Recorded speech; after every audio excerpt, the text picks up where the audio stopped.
Hello दोस्तों, आज मैं आपको एक DOA पॉलिसी के बारे में बताना चाहूँगा, जिसका मतलब होता है डेड ऑन अराइवल। ये पॉलिसी फ़ोन पे कहीं भी लिखी नहीं होती है। तो जो चीज़ नहीं लिखी है वो आज मैं आपको बताना चाहूँगा। तो मेरी बात ध्यान से सुनिए और समझिए।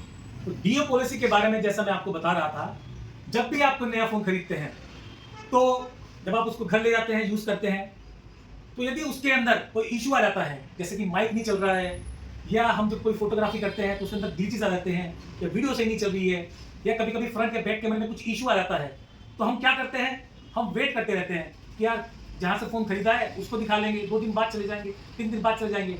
बट हमको ऐसा नहीं करना है, क्योंकि कंपनी की कुछ इंटरनल पॉलिसी होती है, जो जनरली आपको पता नहीं होती है, कहीं मेंशन नहीं होती है और ना ही आपको दुकानदार बताता है। तो वही आज मैं आपको बताने जा रहा हूँ, जिसका नाम है DOA policy, dead on arrival. तो उसके लिए आपको करना क्या होगा, यदि आपका कुछ भी इश्यू आ रहा है फ़ोन में, तो आपको सबसे पहले सर्विस सेंटर जाना है। सर्विस सेंटर जाके आपको फ़ोन दिखाना है। यदि फ़ोन में कुछ सॉफ्टवेयर इश्यू होता है, तो कंपनी आपका सॉफ्टवेयर अपडेट करने के बाद आपका फ़ोन आपको वापस कर देती है, यदि वो ठीक हो जाता है। पर यदि वो सॉफ्टवेयर अपडेट करने के बाद भी ठीक नहीं होता है, उसके अंदर कैमरा नहीं चल रहा है, जैक का इशू है, चार्जिंग की इशू है, बैटरी का इशू है, बैटरी बैकअप नहीं दे रहा है, तो कंपनी आपको फ़ोन नया देगी या उसका DOA बनाएगी। कुछ कंपनी की पॉलिसी में क्या होता है, जैसा कि ओप्पो एंड वीवो, इनकी DOA पॉलिसी 30 दिन की है, जो कि टेलीकॉम इंडस्ट्री में सबसे ज़्यादा है। ये आपको एक तरह से 30 दिन का फ्री ट्रायल देती है फ़ोन का यूज़ करने के लिए। यदि 30 दिन में कोई भी दिक्कत आए, तो सर्विस सेंटर आपको नया फ़ोन देगा, फ़ोन खुलेगा नहीं आपका।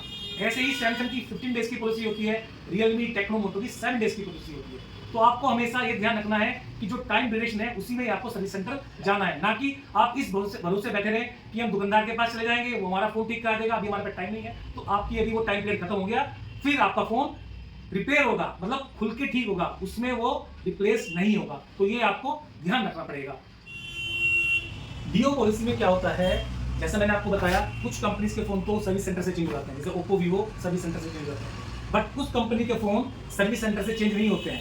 उस DO पॉलिसी में आपका फ़ोन का पहले DO बनेगा, सर्विस सेंटर आपका DO बनाएगा, वो DO आपको मिलेगा, फिर आप उस DO को, मतलब उस फ़ोन को, फॉल्टी फ़ोन को आप दुकानदार को देंगे, दुकानदार उसको डिस्ट्रीब्यूटर को देगा और फिर आपको नया फ़ोन दुकानदार से ही मिलेगा। तो ये सब प्रोसेस के लिए थोड़ा बहुत वर्कआउट करना पड़ेगा आपको, ज़्यादा इसमें हेडेक लेने की जरूरत नहीं है, बहुत इजीली हो जाता है ये। और हर कंपनी की DO पॉलिसी के जो दिन है वे मैं आपको कैप्शन में डाल दूंगा।